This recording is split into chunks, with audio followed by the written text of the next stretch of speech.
Hi, I'm Joanna Walatalo, and today I was asked to go through some of the process of doing illustrations for books and what some of the difficulties are, what some of the unexpected things that I came across were, just some of the process overall to give you some of the background of things that you can look out for and look forward to when doing book illustrations.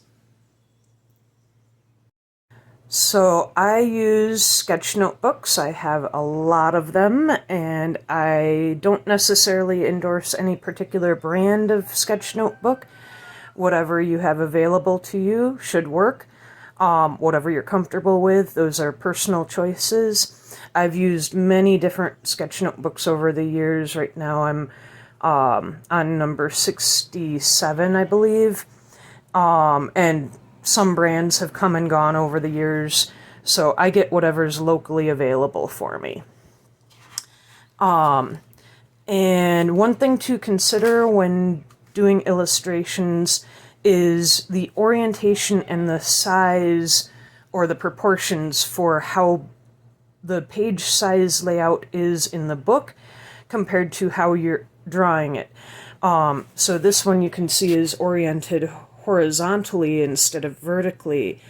And when it gets published in a book, you'll either have a big blank space above or below it, if it's in your average size book layout, or it'll have text above or below it, depending on how it's formatted in the book. So if you want full page illustrations, you're going to want to orient them to the size and style of the final product, the final book publication, and have them proportional to the page. Most of these are not. This book has not been published yet. These are just examples. So most of these are formatted just to be kind of stuck in with the text and not be full page illustrations. And you can see as I go along, I did a lot of these, and we can flip it so that it's correctly oriented for your view. And I just draw them directly in my drawing notebooks. Nothing terribly special. I do high quality scans of them to give to the author or the publisher to incorporate into the book. And so most of these were fairly straightforward. I was given reference photos, and very little needed to be changed. So when dealing with reference photos, the main thing that doing illustrations instead of just using the reference photos themselves is that you can really draw attention to particular aspects of the picture. You can get rid of extra information, and reference photos sometimes are blurry, sometimes they have additional people in them. I also use this as my personal planner and all of my sketching from life and whatnot. So there's other things in the sketch notebook, not just the illustrations.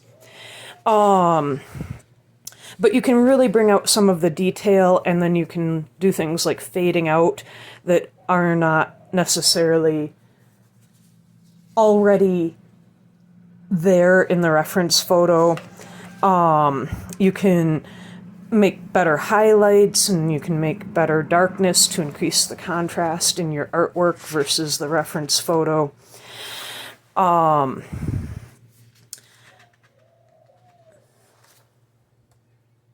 Yeah, things like that. There's just a lot of this particular book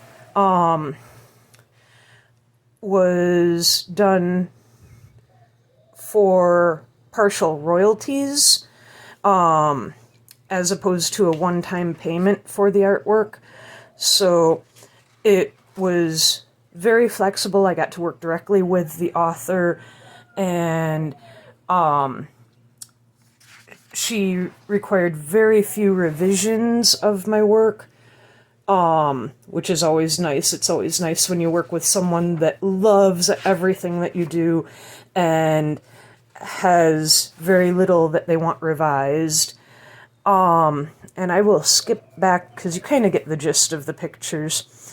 Give you an example of one of the reference photos I was given. So this is the reference photo. And I used this for most of the water and the tree line in my illustration.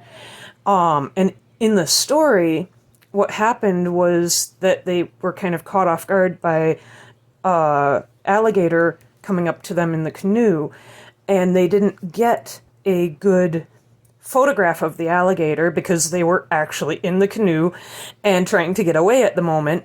So they wanted that depicted as a highlight in their story, even though they did not have a reference photo to go along with it. So I went to Google Images, did Creative Commons search to find Creative Commons reference photos of alligators and added that to the illustration with the original background. Often authors will want preliminary sketches before you do the completed work. I am not one to do preliminary sketches because my preliminary sketches often look like this, where it doesn't have much detail and it's kind of hard to understand. I've found personally a lot of my preliminary sketches get rejected, and then I'll go ahead and do them anyhow as finished illustrations, and they're accepted and well liked as finished illustrations. But preliminary sketches are something that a lot of people buying your work will want to see during the process. And I've gotten better at my preliminary sketches. Originally, this would just have been like 2 or 3 lines to get the composition and placement on the paper correctly for me, because I know what I'm doing in my head, but the people looking at it don't yet, not until it's done. So I have gone into much more detail in my preliminary sketches. So you can combine different things, you can take characters out, you can add characters in, you can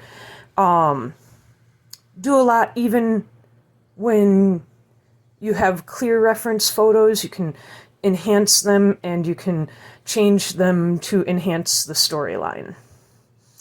Hopefully that helps give you a little bit of an overview and background of some of the illustration process. Thank you. Have a good day.